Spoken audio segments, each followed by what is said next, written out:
So this video has been a long time coming. Hey everyone, my name is Priska. I am Haitian American and I am from South Florida. I have a bachelor's degree in social work with a certificate in child welfare, and I am a member of Alpha Kappa Psi, the professional co-ed business, as well as a member of Zeta Phi Beta Sorority Incorporated. I currently live in Taiwan. I've been living here for about a year and a few months, and I am really enjoying my time here. I am currently an English teacher. I teach ages from about 7 to, I want to say 12 to 13, but since I've been here my classes have changed, so I believe my oldest student is about 11 years old. I think she told me, yes, 11 years old.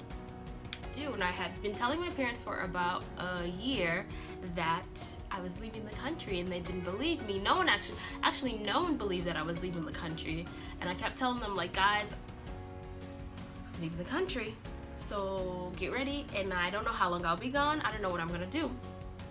I came across a few blogs of people who were international, and they were traveling. They were either like working as teachers, or they were doing some freelance work like photography and writing. Those are skills I'm not really great at, so that was definitely a no for me. And then I came across this article that was like, oh, like, you can travel abroad and teach and you will make good money, the cost of living will be a little cheaper. And doing some research, I decided that's what I want. I have an international TEFL certificate, so it's teaching English as a foreign language. I got my certificate from International TEFL Academy, and you guys, they are amazing, amazing, amazing, amazing. I'll put the link down below for those of you who are interested.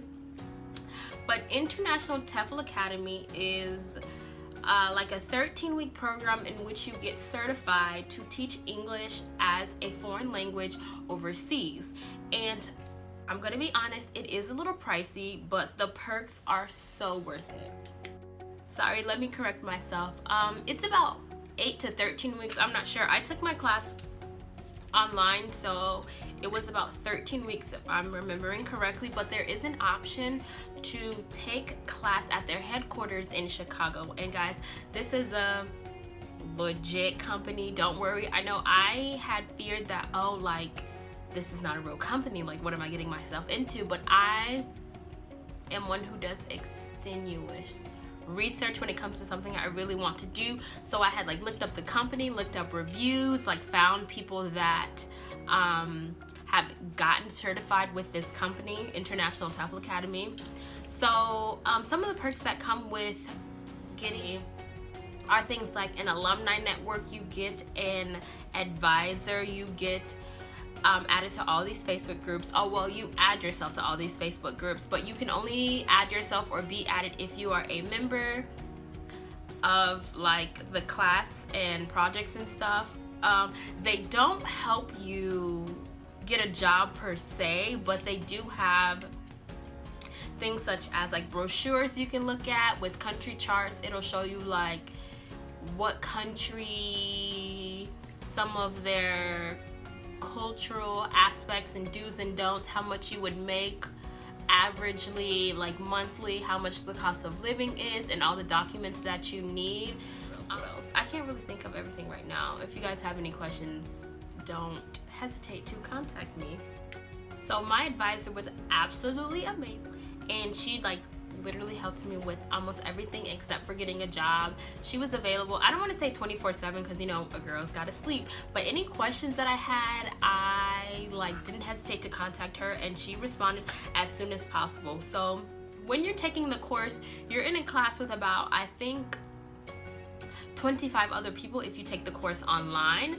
And my professor was very helpful. As far as I know, all the professors are great. They're always willing to help. You can interact with the students in class, and it basically is like a program where it kind of walks you through like diversity training, some lesson plan trainings, among some other things. I don't want to give too much away, because if it's something that you're really into, I suggest you do your own research, so that way you are knowledgeable on your own and you're not going off of my information just alone, as well as the fact that the website has changed some since I have taken my class.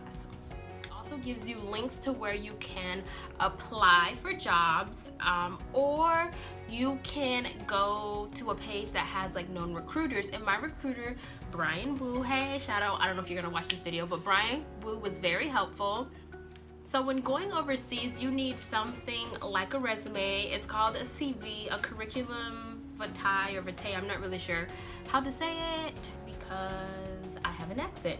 But anyways, you need a CV, and your CV is like a resume but much more detailed, and you can go as far back as you would like. For example, I have only had 2 jobs in my life. No, actually 3. But one job I worked for almost 5 years, and then it was my very first job and I stayed there for 5 years. But back home, I was an assistant manager at Nordstrom Rack, and I was there for almost 5 years. It was my very first job. It was a great job, but you know, it wasn't something that I was passionate about, so I just had to leave, you know. But it was an amazing job. They worked with my hectic school schedule because I do the most, as always. I'm very extra. But fast forward, so you need a curriculum vitae, CV, you need a CV. You have to prepare. Sometimes you need vaccinations and sometimes you don't. I fortunately didn't get any vaccinations. It recommends you to, but I was too last minute and I didn't get any vaccination. So I didn't leave the country actually until a year after I graduated because I was procrastinating. So when you get your TEFL, you like take the course and then you have to do 20 hours of a practicum. So a practicum is basically when you teach or tutor, like to get some experience in like teaching or training, so that way you have some idea of what you're getting into. You're not just going blind. You're not just going in blind. Now, when going to teach in a different country, you often need things like a background check, of course, like an FBI background check. Sometimes they want the original copy and sometimes they don't. Need a passport, of course. And coming to Taiwan, you get an ARC, which is an alien resident card, which allows you to be in the country for longer than 60 or 90 days. Because after, I believe, 90 days, you have to leave the country, just per Taiwan law, if you don't have like a permit or a visa to be here. You can also apply for the national health insurance, which I have. Healthcare here is very cheap, way cheaper than America. So I was fortunate enough that I really didn't go through an interview process. My job actually hired me from my CV because they liked my smile. Ding! Yes, they liked my smile, so I was hired. I didn't get hired right away. I did actually fill out like I filled out one application and had one interview with a school, but I felt like what I wanted or what I was looking for or what I had researched wasn't something they were willing to accommodate me with. Like, for example, they weren't willing to assist with housing, but the school wasn't willing to really pick me up from the airport, like assist me with housing. Like, why? What are you going to give to me if I'm giving you my time coming to another country where I don't speak the language? And I just felt like that wasn't fair to me. That's when the job that I have currently came along, and I just got hired right off the bat from my resume because she liked my smile. So they were very helpful. They picked me up from the airport. My flight was like 4 hours late. So I had to fly from Florida to California with my layover, and then the layover kept getting pushed back, and it was like 4 to 6 hours. So when I finally got here, it was like 11 o'clock or midnight, but the school owner had actually been waiting for me. She's so nice, but she had been waiting for me. She came and picked me up from the airport. They like give you a hotel until you can find a place to live. The hotel was kind of run down, but whatever, that doesn't really matter. So when coming to Taiwan, I bought a one-way ticket from Florida to Taiwan. The flight was about 24 hours. I flew United, and it was actually pretty comfortable. I had a lot of leg room, like I wasn't sitting next to anyone weird on the flight, you know, just stuff like that. They were really nice, really personable. The flight was about $700 or like 600 something. It was one way, and I personally didn't buy an ongoing ticket because I really just didn't feel like dipping into my savings to buy an onward ticket. And the reason why I say this is because depending on what country you're going to, you may or may not need a ticket proving that you will be leaving the country, because one thing I cannot stress enough is that if you are leaving the country to teach and you do not have your teaching visa before you get to the country, do not say that you are in the country to teach or work or really volunteer, because then they'll stop you and ask you for your paperwork, and it's just an unnecessary process that you do not need. So I found a place to live, an apartment, within I think 2 or 3 days. I'll look for the video and see if I have that so you guys can see kind of what my place looks like. I know one thing I did not want when looking for a place is something that's very popular, very common in Asia. It's called a wet bathroom. So you don't have a bathroom door necessarily. It's kind of just like all one open area, like your toilet is here, your sink is here, and then like the shower is like kind of off to the side. But I know the way I am and the way I wash my hair, I would rather have a shower door because it's just easier for me and my lifestyle preferences.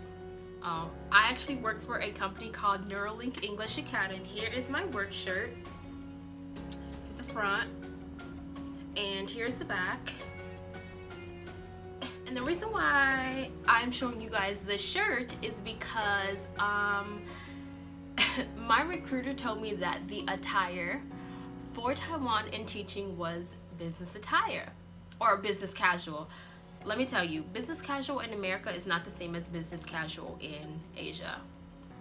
Whatever. So I packed all those clothes, and half the time I don't even wear my clothes, or I wear my work shirt. But anyway, so I work for Neuralink English Academy, and I work from about 12 to 7:30 Monday, Wednesdays, and Fridays. And then on Tuesdays and Thursdays I work from about 3 to 7:45ish, and that does include coming into work, planning my lessons, as well as grading anything that I really have to do. I definitely left America because I did not want to work as hard as I did in America in a different country, because I just needed a break and I wanted to travel for a bit. The tax. So foreigners are always taxed 18%, and the tax season is from January 1st to December 31st. So after 183 days, which is about 6 months, your tax will go down to 5%. But what they don't explain to you is that you have to be in the country 6 months of the tax year before your tax will go. So if you got here in August like I did, you would be getting taxed 18% for the rest of the year, and then it restarts January 1st for 6 months of that year. And then after you've been here for 183 days of that particular year, it will go down.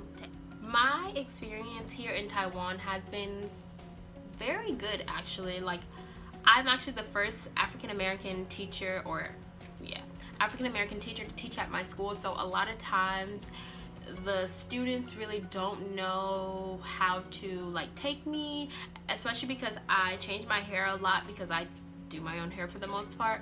So they're like, oh wow. Or like, I remember the first time I had my hair like really big. I had like this curly-ish wig on, and like the first thing some of the students and workers did, they laughed. They were like, wow, big hair. And I was like, yeah. Or like if I wore my hair out in like a braid out or a twist out, which doesn't really work that well here because it's extremely humid. So I always get comments on my hair. Like when I first got here, my hair was in like these long ombre box braids, so it's black at the top and kind of like a reddish burgundy at the bottom. And some of the kids would play in my hair when they thought I didn't feel it. But come on, like if someone's playing in your hair, no matter how long your hair is, if they're doing this, you're gonna feel.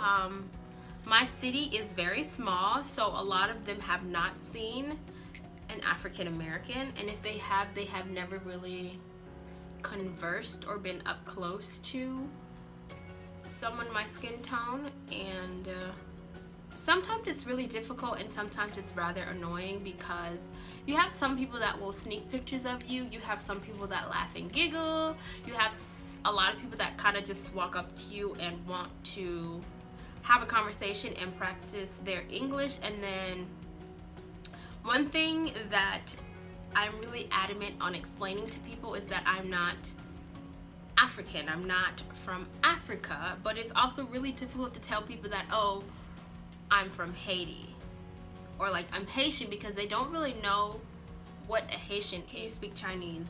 I cannot speak Chinese, but I can read some characters, and if you say something to me, depending on how quickly you speak Chinese, I may or may not understand it. So to keep this video rather short, that is all that I have for you guys today. Please like, comment, and subscribe. If you have any questions, please leave them down below, or you can message me. I'll be sure to answer them as thoroughly as I can in the next video. The next few videos are probably going to be the rest of my travel videos. Since I've been here, I have been to the Philippines, Bali, Indonesia, as well as Thailand.